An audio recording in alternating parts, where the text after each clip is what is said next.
organelles, and that is the concept on vacuoles.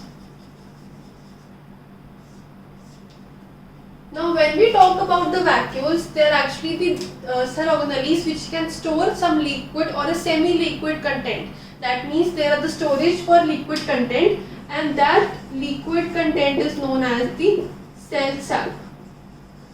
So the vacuoles store the cell sap, or they are made up of the cell sap. Now when we talk about the animal cell and the plant cell, in both these cells the vacuoles have different sizes. So let us first take the case of animal cell. In the animal cell, suppose this is the case of animal cell, we have a nucleus at the center, and then we have vacuoles. Now these vacuoles are smaller in size, and they are it may be 2 or 3 in number, so they are smaller in size and more in number. That means the size of each vacuole is smaller, but there are so many vacuoles found in the animal cell. But if in the case of plant cell, if this is the case of plant cell, we have vacuoles which are almost which are very large in size, like the case this. This is one vacuole, this is another vacuole. These are vacuoles.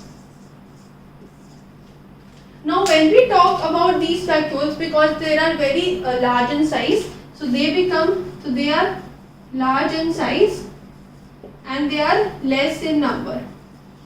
Almost 1 or maybe 2, maximum 2. So the number of vacuoles decreases, but the size of the vacuoles increases. In the case of plant cell, the size decreases and number increases in case of the animal cell. And because the vacuoles are of very large size, the nucleus is found at the boundary or near the cell membrane in case of the plant cell. But in the animal cell, the nucleus is found at the center of the animal cells. Now when we have discussed the two categories of animal cell and the plant cell and the vacuoles, we can now discuss the structure of the vacuoles. So as they contain the cell sap, and the membrane of the vacuoles is known as the tonoplast. So membrane is known as the tonoplast, and the inside content is known as the cell sap. Now let us discuss the functions of the vacuoles. The first function of the vacuoles is that because they are found inside the cells and they store the liquid content, so they help to maintain the water balance in the cell.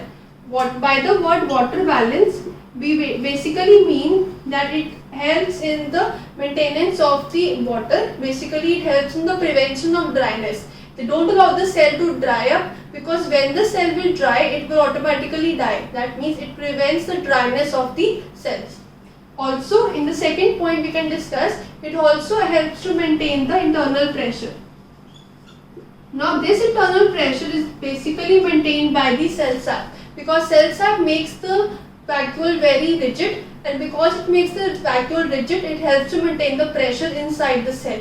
It will not allow the cell to blast, it will not the cell allow to be die. That means it helps to maintain the internal pressure according to the environment that is outside the cell. The third point is that it helps to maintain the rigidity.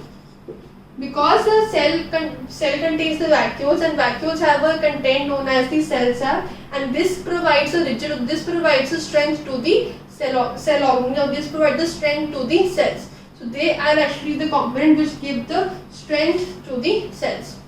The fourth point is they store the waste components. So all the waste that is found in the cell are basically stored in the vacuoles, and these vacuoles can be found easily using a microscope. But when we see them in a microscope, we found that these are empty spaces, and these empty spaces contain the liquid, like the cell sap, and they also contain the waste components. So this was the concept of vacuoles, which are very large in size in case of plant cells and smaller in size in case of the animal cells.